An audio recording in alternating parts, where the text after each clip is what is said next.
want to get your hot chocolate, coffee, ice water, whatever you drink, let's go get that now and just get ready for this video.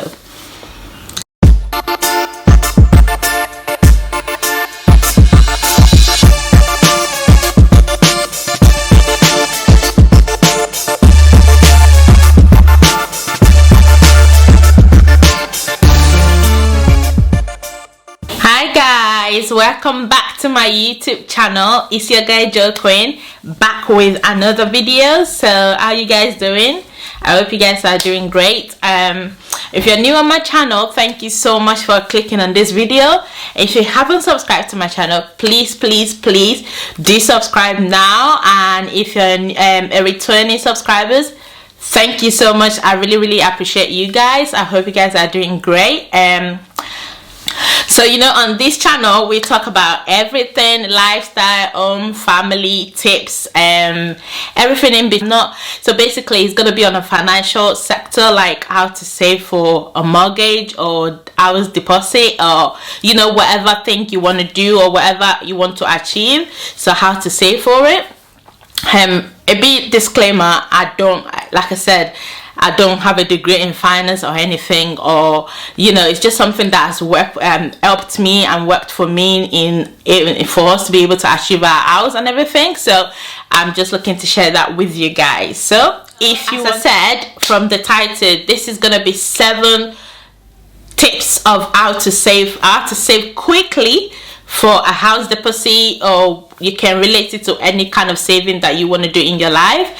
So let's dive into the video. I'm looking that is because I've got my book, because I don't want to forget them. So the first and the most important tip that I'm going to be sharing today, of course, it's saving itself. I can't elaborate enough how to open a savings account.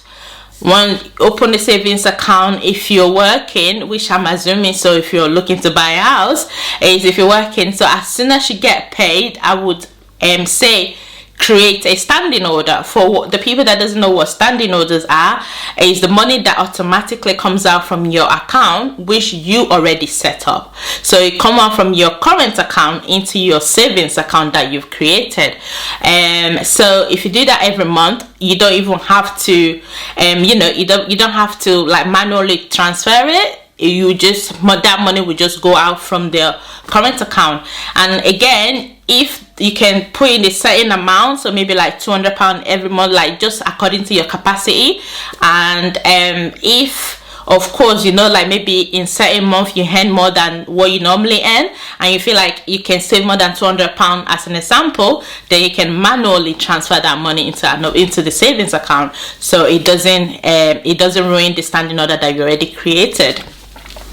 Okay, so the second point that I'm going to be sharing today is reducing your bills. So what do I mean by that?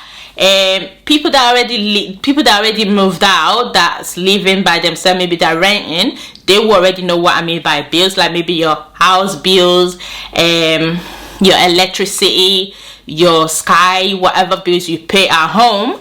So if one of your bill is £50, and there's a way you can reduce it by going to like compare.com. So for example, let's take energy bill.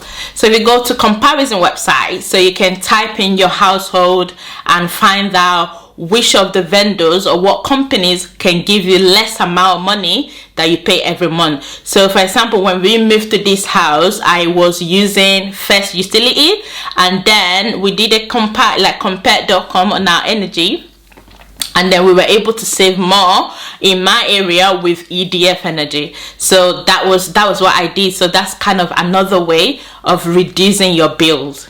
Way of reducing your bill is, for example, if you're only person that is living in the rented house that you're already living in, you can reduce your bill by actually getting a single person discount via your council tax people. All you have to do is just go on the website, download the form or fill it in. You'll be able to get I don't know how much percent, you'll be able to get the percentage of the fact that you're living at home by yourself. So that again will be able to help you reduce your council tax, your bill. And for example, if you have a subscription, maybe like Netflix, but you're always working, you don't even use Netflix Netflix. So what is the point of keeping that subscription? You can actually cut it off and just, you know, just whenever you're less busy, then you can have that subscription on. Okay, so the third tip I'm going to be sharing on is reducing your everyday spending. Right, so what do I mean by that? What I mean by that is maybe you're a coffee drinker, you're a chocolate drinker, or you're a smoker, or something like whatever habit that you have, that maybe every single time you go to work you have to go to Starbucks to get like a cup of copper, or you have to get a cup of hot coffee or something. So why don't you switch that into making coffee at home by yourself, where you put in a flask or you take it to work together. If you have to be back, like something as little as water, maybe like you pay £1 a day for water, you can actually get a bottle and get your water from work or from home to the office, you know, that kind of thing. So maybe you always, like, for example, maybe you go Tesco for food, you can always, instead of going like getting different stuff that can come out as £5, you can actually opt out to pay for a meal deal that's £3.50. You'll be able to get a sandwich or a drink and a snack. So that is a bit of saving money. And the fourth tips I'm going to be sharing is end on the things that you spend on. Okay, so what do I mean by that? So basically, let's say, I don't know if everybody know, like in Tesco now you have a Tesco Club card. So with the Tesco Club card, before it used to get like when you're buying things you get points back, but right now what they're actually doing is when you actually buy, you get a discount using your club card. So for example, I think like we went to Tesco, we bought something that was worth £20 and we bought it for £12 using our club card, so it gave us a discount of £8, and as well as getting the points. So with me it's a win-win for me. So that's me saving £8. So imagine if you had to do like a full lot of shopping in Tesco and you use your club card, you might be ending up saving like £100 per month. So you might need to download the club card, and Tesco is not sponsoring this video, but I'm just sharing tips. So download the club card and register with them, so whenever you're shopping, have them with you so you can get the discount and as well as the points. It's going to be the fifth point is, have you considering getting a budget app? So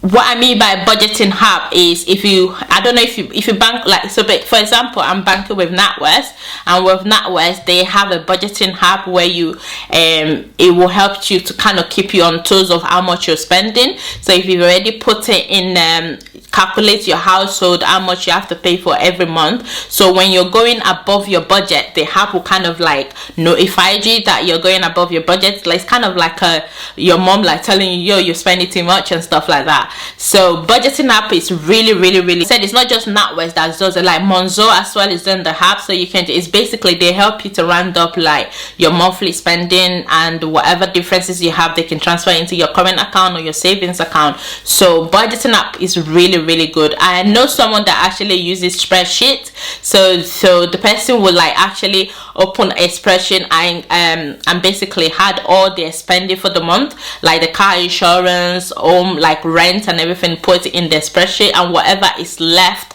then they can divide it into savings and also like upkeeping. So it's really good if you're doing the spreadsheet or budgeting app, and I've seen it really help. I remember, but that I'm gonna be talking about is basically assessing your rent, like, okay, like the current way you're living right now. So for example, I know like a lot of people has been saying that try and move back home to save money, but I know that there are a lot of people as well that don't want to stay at home. They want their bit of a freedom, or maybe like they just want their adult to kick in, or they want to live in, like maybe, you know, just some different circumstances. So I'm not going to advise you to go home. Of course, if it is okay for you, you can move back home and be able to save money. However, the alternative way is probably like assess your rent. If it's something that you can speak to your landlord, if you can cut the cost down a bit, which I highly doubt. However, the other ways is like maybe you're renting 3 bedrooms at the moment and it's only you that you're living in that,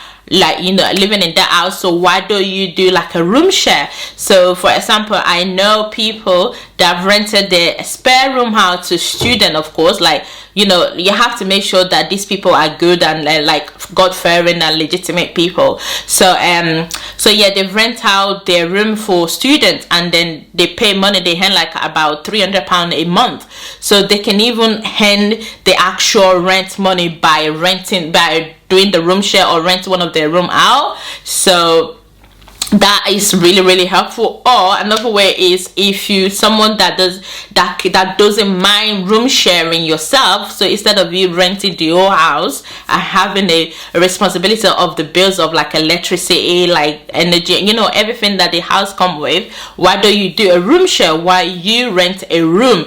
Then then you have to pay like less money. You don't have to pay a lot of money that you pay when you rent 3 bedrooms out. So that is another way of kind of like accessing your rent, you know, like the current living that you're living right now. But of course, like I said before, if it's really if you can move back home, that would be ideal, because you wouldn't have to spend that much money. But I know people that can't wait to move out, so you know, why don't you move out but do it like a room share, just for you to be able to save up to get your own place. So by that, I know that everybody is like quite busy with their own full-time job, so you might not have the time to kind of like make an extra income. But what I mean is, for example, people that love to write, people that do editing, people that can code. So for example, why don't you have like social media is so good these days that you can make a lot of money on social media. So like maybe in your own time, like Saturday or weekend or after work even, so you have some sort of talent, you can get people to like hire you, like maybe like to do like for example, like I'm doing YouTube videos, right? I can get people to edit my videos, and that way they make extra money from their day job.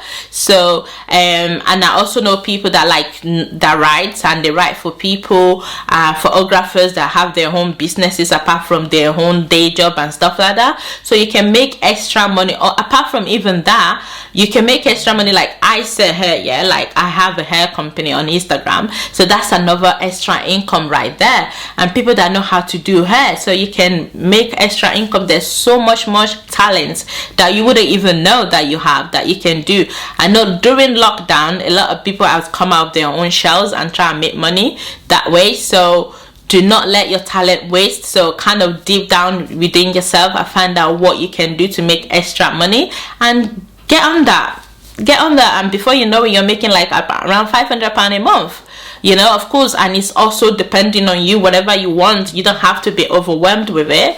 So that is another tip that I've got to say. So this is going to be a series, so I promise that I'm going to be giving you like a different episode of a different series of how to save for hours, or how deposit, or basically anything to do with like property, mortgages, like just from my own experience. Like I said, I am not professional, like it's not my profession, and I don't have a degree regarding it. It's just what has helped me, that I'm just going to be sharing tips of that. If you do really enjoy this video, please do not forget to put thumbs up and comment in the comment section below. And if you love for me to continue with this, please do comment down below as well. I was just thinking, like, you know, since we're all family here, so let's just share tips and just, you know, everything good that can help us in our lifetime. So on that note, thank you so much for tuning in, and see you later. Bye.